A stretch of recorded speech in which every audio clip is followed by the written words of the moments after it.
வணக்கம். நீங்கள் கேட்டுக்கொண்டிருப்பது உலக சோசலிச வலைத்தளம்.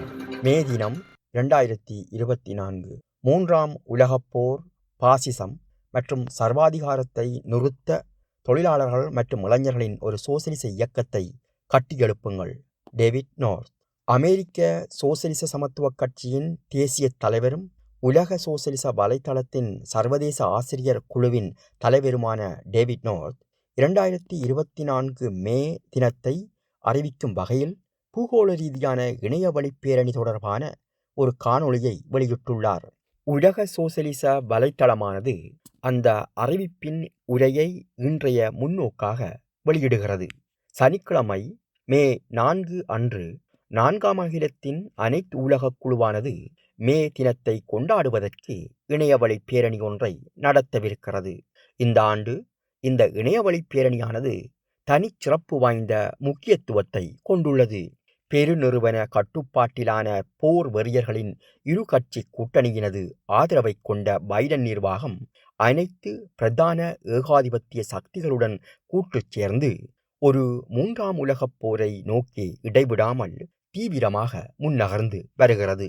அமெரிக்க வரலாற்றில் அடிக்கடி ஜனாதிபதி தேர்தல்கள் போருக்கு களம் அமைத்து கொடுத்துள்ளன. 1916 சமாதான வேட்பாளராக போட்டியிட்ட வுட்ரோ வில்சன் 1917 பதவியேற்ற ஒரு மாதத்திற்கு பின்னர் முதலாம் உலகப் போரில் நுழைந்தார். 1940 தேர்தல்களுக்கு ஒரு வருடம் கழித்து அமெரிக்கா இரண்டாம் உலகப் போரில் நுழைந்தது. 1961 ஜனவரியில் ஜனாதிபதியாக பதவியேற்ற ஜோன் எஃப் கென்னடி 3 மாதங்களுக்குப் பிறகு கியூபா மீது பன்றிகள் வளைகுடா பே ஆஃப் பிக்ஸ் பகுதியில் பேரழிவுகரமான படையெடுப்பை தொடங்கினார். 1964 சமாதான வேட்பாளராக இருந்த லிண்டன் ஜான்சன் 1965 பிப்ரவரியில் வடக்கு வியட்நாம் மீது குண்டு வீசத் தொடங்கியதுடன் ஜூலை மாதத்திலிருந்து 1,00,000 அமெரிக்க சிப்பாய்களை தரையிறக்கினார். ரிச்சர்ட் நிக்சன் 1968 ஒரு வேட்பாளராக தன்னிடம் சமாதானத்திற்கான திட்டம் இருப்பதாக கூறி 1969 வியட்நாம் போரை மேலும் தீவிரப்படுத்தி 1970 கம்போடியா மீது படையெடுத்தார். 1988 தேர்ந்தெடுக்கப்பட்ட ஜனாதிபதி முதலாம் புஷ் 1989 பனாமா மீது படையெடுத்ததோடு 1990 ஆகஸ்டில் முதலாவது வளைகுடா போருக்கான தயாரிப்புகளையும் தொடங்கினார். திருடப்பட்ட 2000 ஆண்டு தேர்தலில் பதவிக்கு வந்த பின்னர் இரண்டாம் புஷ் 2001 நீண்ட காலமாக திட்டமிடப்பட்டிருந்த ஆப்கானிஸ்தான் மீதான படையெடுப்பையும் 2003 ஈராக்கிற்கு எதிரான இரண்டாவது போரையும் தொடங்குவதற்கு செப்டம்பர் 11 தாக்குதலை ஒரு சாக்குப்போக்காக பயன்படுத்தினார். 2024 தேர்தலுக்கு இன்னும் 6 மாதங்களே உள்ள நிலையில் இந்த வரலாற்று அனுபவங்கள் உடனடி முக்கியத்துவம் வாய்ந்தவையாக இருக்கின்றன. ஒரு மூன்றாம் உலகப் போருக்கான சாத்தியம் என்பது வெகு தொலைவில் இல்லை. இந்த போரின் ஆரம்ப கட்டங்கள் ஏற்கனவே நடந்து வருகின்றன. இதுதான் ரஷ்யா, சீனா மற்றும் ஈரானுக்கு எதிரான பூகோள ரீதியான இராணுவ நடவடிக்கைகளுக்காக இந்த வாரம் இரு கட்சிகளும் கூடுதலாக பல பில்லியன்களை $95 பில்லியன் ஒதுக்கியதன் முக்கியத்துவம் ஆகும்.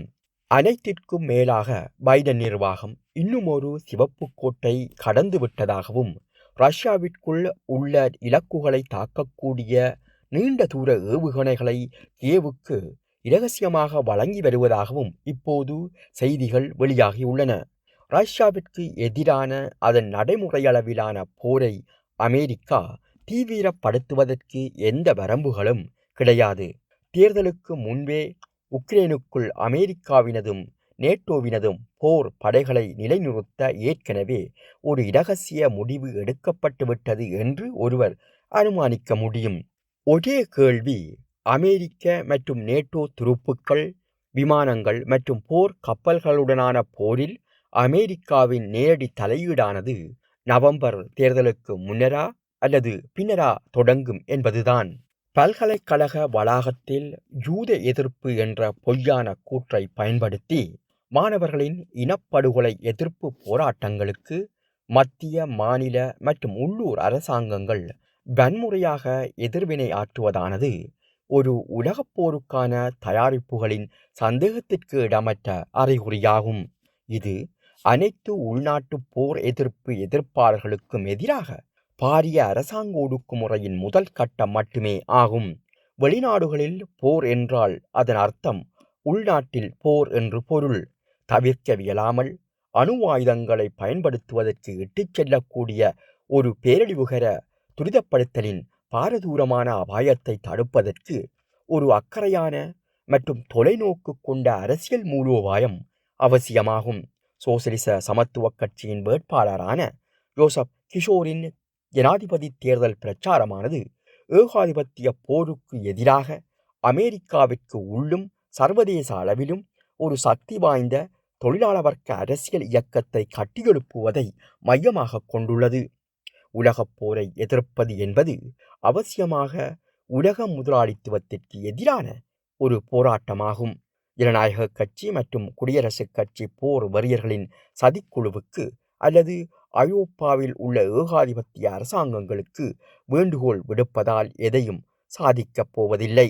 நடைபெறவிருக்கும் மே 4 இணைய வழி பேரணியில் உலகெங்கிலும் இருந்து அனைத்துலக குழுவின் பேச்சாளர்கள் போருக்கு எதிரான ஒரு உலக இயக்கத்தை கட்டியெழுப்புவதற்கான ஒரு மூலோபாயத்தையும் வேலை திட்டத்தையும் முன்னெடுப்பார்கள். இதில் கலந்து கொள்வதை உறுதிப்படுத்திக் கொள்ளுங்கள். அதற்கு இன்றே பதிவு செய்யுங்கள்.